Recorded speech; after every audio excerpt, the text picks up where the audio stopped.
मेरा नाम जिया है। मैं अपने माता पिता की इकलौती संतान हूँ। मेरे माँ पापा की शादी के करीब 10 साल बाद मेरा जन्म हुआ था। मेरे माँ पापा बहुत खुश हैं मुझे पाकर। वो मुझे एक अच्छी जिंदगी देना चाहते हैं, पढ़ा लिखा कर मुझे एक काबिल इंसान बनाना चाहते हैं। मेरे पापा की अपनी बिजनेस थी। वे इतना पैसा कमा लेते हैं कि हमारे घर में किसी भी चीज की कोई दिक्कत नहीं होती। हमारा गुजारा बहुत आराम से हो जाता है। मैं माँ पापा की बहुत लाडली थी। देखते देखते समय बीतता जा रहा था। मैं करीब 6 साल की थी जब मेरी माँ की मृत्यु हुई थी। मैं बहुत नादान थी। मेरी माँ मेरे सामने लेटी हुई थी। मैं उसे उठाने की बहुत कोशिश कर रही थी, पर वो उठ नहीं रही थी। मेरे पापा एक कोने में बैठकर रो रहे थे। मैं पापा से बोली, पापा देखो ना, माँ क्यों नहीं उठ रही हैं? उठाओ ना माँ को। पर पापा खामोश थे। वह मुझे गले लगाकर रोने लगे। मेरे घर में लोगों का भीड़ इकट्ठा हो गई थी। कुछ समय बाद वह माँ को ले जाने लगे। मैं जोर जोर से चिल्लाने लगी, मत ले जाओ मेरी माँ को, मत ले जाओ, मेरे पास रहने दो, मेरी माँ को लेकर मत जाओ। मुझे कौन खाना खिलाएगा? कौन मुझे लोरियां गाकर सुनाएगा? कौन मेरा ख्याल रखेगा? मेरी माँ बहुत अच्छी है, लौटा दो मेरी माँ को। पर किसी ने मेरी एक नहीं सुनी। एक काकी ने मुझे पकड़ लिया और वे लोग मेरी माँ को लेकर चले गए। माँ के जाने के बाद मैं बहुत बदल सी गई थी। पापा से भी अच्छे से बात नहीं करती थी, खुद में ही खोई रहती। ना खाना खाने का मन करता और ना ही सोने का, क्योंकि माँ का हाथ का वे खाना मुझे बहुत याद आता। और बिना माँ के लोरी के तो मुझे नींद भी नहीं आती। मुझे मेरे पापा को मेरी फिक्र होने लगी। वो मेरी इस हालत को देखकर रह नहीं पा रहे थे। वे मुझसे बात करना चाहते थे, पर मुझे अच्छा ही नहीं लगता था किसी से भी बात करना। मैं पापा से भी दूर दूर रहने लगी थी, अपने माँ के ख्यालों में खोई रहती थी। मैं पापा से इस बात पर गुस्सा थी कि उन्होंने मेरी माँ को मुझसे दूर कर दिया था। उन लोगों को मेरी माँ को ले जाने दिया था। मेरी माँ को वे चाहते तो रोक सकते थे, पर उन्होंने नहीं रोका। मैं बहुत छोटी नादान सी थी। मुझे कुछ समझ ही नहीं थी। मुझे पता ही नहीं था कि इसमें पापा की कोई गलती नहीं। फिर भी मैं उनसे गुस्सा थी। एक दिन पापा घर एक औरत को लेकर आए और बोली, आज से ये तुम्हारी नई मम्मी है। ये तुम्हारी देखभाल अच्छे से करेंगी, तुम्हें अपने हाथों से खाना खिलाएंगी, तुम्हें लोरियां तक सुनाएंगी। मैंने गुस्से में कहा, नहीं, ये मेरी मम्मी नहीं है, ये तो कोई और है। मेरी मम्मी दिखने में बहुत सुंदर थी, वो नहीं है। मैं अपनी मम्मी को अच्छे से पहचानती हूँ।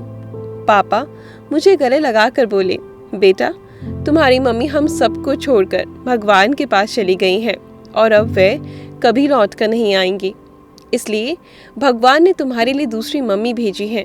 मेरी माँ मुझे छोड़कर भगवान के पास कभी नहीं जा सकती। आप झूठ बोल रहे हैं। मेरी माँ मुझसे बहुत प्यार करती है, वो कभी मुझे अकेला छोड़कर नहीं जा सकती।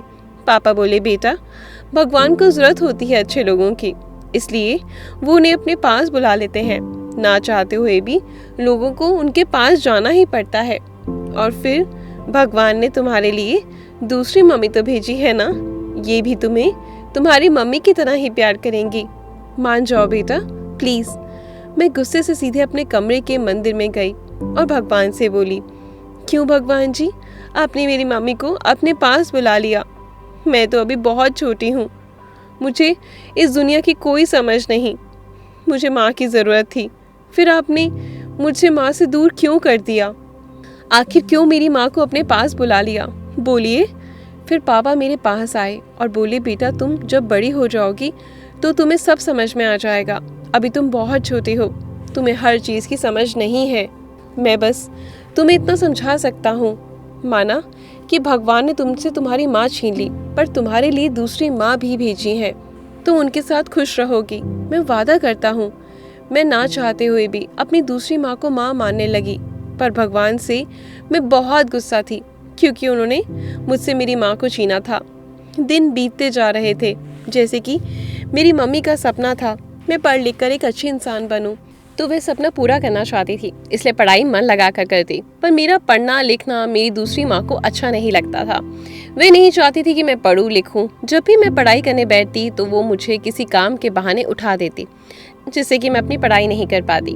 धीरे धीरे मैं पढ़ाई में काफ़ी पीछे होने लगी। मेरी दूसरी माँ बिल्कुल भी अच्छी नहीं थी, मुझे बहुत परेशान करती। पापा तो बोलते थे कि ये बिल्कुल मेरी माँ की तरह ध्यान रखेगी, पर ये तो बिल्कुल मेरी माँ की उल्टा थी। माँ मुझसे जितना प्यार करती थी, ये मुझसे उतनी ही नफरत करती थी। मुझे भरपेट खाना भी नहीं देती थी और मुझसे घर का सारा काम करवाती। पापा तो पूरे दिन काम पर रहते, उन्हें कुछ पता ही नहीं चलता और मुझे धमकी देती। अगर मैं पापा को कुछ बताऊंगी तो वो मुझे घर से निकाल देंगी। एक दिन पापा की और मेरी दूसरी माँ की लड़ाई हो रही थी। मैं गेट के पीछे छुपकर सब कुछ सुन रही थी। मेरी दूसरी माँ पापा से बोल रही थी कि उसे खुद की एक संतान चाहिए, पर मेरे पापा मना कर रहे थे।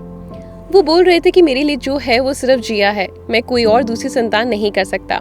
ये बात मैं तुम्हें पहले भी बता चुका हूँ। पर मेरी दूसरी माँ अपनी संतान के लिए पापा से लड़ाई कर रही थी। जब पापा नहीं माने तो वह गुस्से से वहाँ से चली गई और बाहर आकर मुझे आवाज लगाने लगी। मैं डरी डरी सी अपनी दूसरी माँ के पास गई और बोली, क्या हुआ माँ, आप मुझे क्यों बुला रहे हो? तब मेरी दूसरी माँ ने कहा, जिया एक बात बताओ, अगर तुम्हारा भाई या बहन होगा तो क्या तुम खुश नहीं होगी? तुम्हें भी तो अच्छा लगेगा, तुम्हारा टाइम भी अच्छे से बीतेगा उसके साथ। दरअसल माँ की ये बात मुझे अच्छी लगी, क्योंकि मैं भी चाहती थी कि मेरा कोई भाई या बहन हो जो मेरे साथ खेले, जो मेरी बात समझता हो। मैंने कहा, हाँ माँ, मुझे भी अच्छा लगता अपने भाई और बहन के साथ खेलने में। मेरी दूसरी माँ ने कहा, तो अपने पापा से कहो ना तुम्हारे लिए एक भाई या बहन लाने को। मैंने कहा, क्या मेरे बोलने से पापा मेरे लिए भाई या बहन ला देंगे?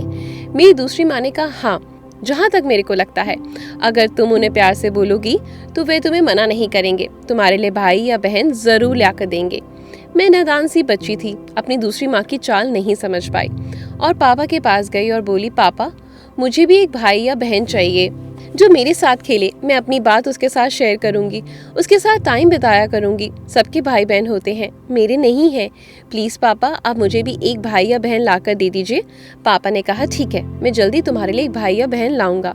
मैं खुशी खुशी अपने कमरे में चली गई और अपने भाई या बहन के लिए सपने सजाने लगी। बहुत जल्दी सपना पूरा भी हो गया। मेरी दूसरी माँ को 2 जुड़वा बच्चे हुए।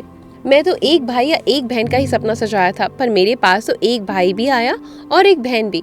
पर मेरा ये सपना टूट गया। मेरी माँ मेरे भाई या बहन के पास जाने ही नहीं देती। मुझे दूर से ही उनको देखना पड़ता, खुद उनके पास बैठी रहती और मुझे घर का सारा काम करवाती। धीरे धीरे मेरा पढ़ाई लिखाई सब बंद हो गया।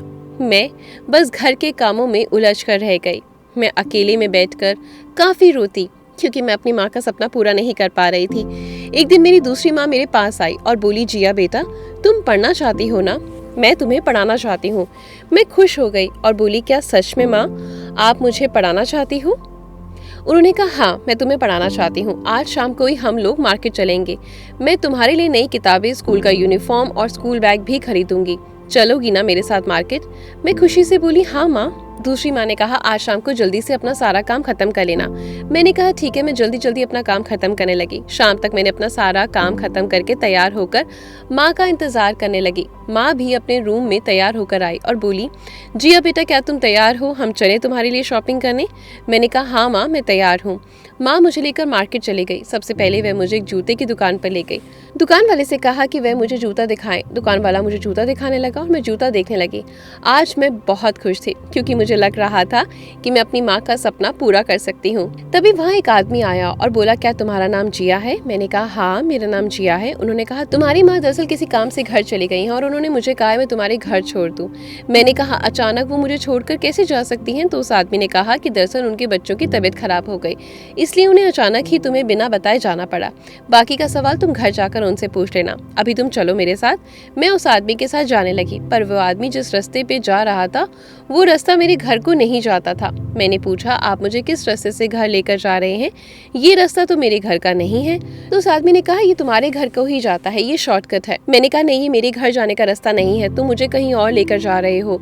तब उसने मुझे डांटा और चुप करा दिया। मैं जहाँ ले जा रहा हूँ वहाँ तुम्हें चुपचाप चलना होगा। तुम्हारी दूसरी माँ ने तुम्हें बेच दिया है, मुझे मैंने खरीदा है तुम्हें पैसों से। अब तुम वहीं जाओगी जहाँ मैं तुम्हें ले जाना चाहता हूँ। मैं बहुत घबरा गई और रोने लगी। मुझे कुछ समझ में नहीं आ रहा था कि अब मैं क्या करूँ। फिर मैंने उस आदमी के हाथ को जोर से अपने दांतों से काटा और वहाँ से भाग निकली। मैं आगे आगे भाग रही थी और वो आदमी मेरा पीछा कर रहा था। कुछ दूर भागने पर एक औरत से टकरा गई और उस औरत से विनती करने लगी कि वो मुझे इस आदमी से बचा ले। ये आदमी मुझे जबरदस्ती अपने साथ ले जाना चाहता है। उस महिला ने मेरी मदद करी और मुझे छुपाकर अपने साथ अपने घर ले आई। मैंने उसे सब कुछ बता दिया। दरअसल एक अनाथालय चलाती थी। फिर उन्होंने मुझे खाना खिलाया और कहा, तुम्हें अब डरने की कोई जरूरत नहीं, तुम सही जगह आई हो। मैं तुम्हारे पापा को जल्दी तुम्हारी खबर पहुंचाऊंगी। अगले दिन मेरे पापा पुलिस के साथ वहां पहुंचे। मेरे पापा को देखकर बहुत खुश हो गई। और पापा को सारी बात बताई। पापा गुस्से में थे। वे मुझे लेकर घर आ गए और मेरी दूसरी माँ को घर से बाहर निकाल दिया। मेरी दूसरी माँ बहुत रो रही थी। वे अपनी गलतियों के लिए माफी मांग रही थी, पर मेरे पापा उसकी नहीं सुन रहे थे। उन्होंने कहा, मैं तुम्हें इस घर में सिर्फ अपनी बेटी के लिए लाया था और तुम उसी को बेचने चली थी। अब इस घर में तुम्हारी कोई जरूरत नहीं, चली जाओ हमारे घर से और हमारी जिंदगी से भी। और उसके मुंह पर दरवाजा बंद कर दिया। मैंने कहा, पापा माफ कर दीजिए, गलती तो सबसे होती है, उनसे भी हो गई, बस एक बार आप उन्हें माफ कर दीजिए। मेरे पापा बोले, नहीं, मैं तुम्हें लेकर इतना बड़ा खतरा मोल नहीं ले सकता। मुझे उस औरत का कोई भरोसा नहीं, कल को वह तुम्हें कुछ भी नुकसान पहुंचा सकती है। मैं कहीं का नहीं रहूंगा। मैं तुमसे बहुत प्यार करता हूँ मेरे बच्चे, मैं तुम्हें खो नहीं सकता। तुम्हारी माँ को तो मैंने खो दिया, पर मैं तुम्हें बिल्कुल नहीं खो सकता। आज से मैं ही हूँ तुम्हारे लिए माँ और पापा भी, और मैं तुम्हारे सारे सपने पूरे करूँगा। और पापा मेरे सपनों को पूरा करने में लग गए। काफ़ी सालों की मेहनत के बाद मैं डॉक्टर बनी और अपनी माँ का सपना पूरा कर दिया। मैंने अपने घर के पास एक क्लिनिक खोला जहाँ गरीब लोगों का इलाज मैं फ्री में करती हूँ। मुझे आशा है कि मेरे इस काम से मेरी माँ बहुत खुश होंगी। अगर आपको मेरी कहानी पसंद आई हो तो वीडियो को लाइक और शेयर ज़रूर करें, और ऐसे कुछ नया देखना चाहते हैं तो हमारे चैनल को सब्सक्राइब करें। Good luck.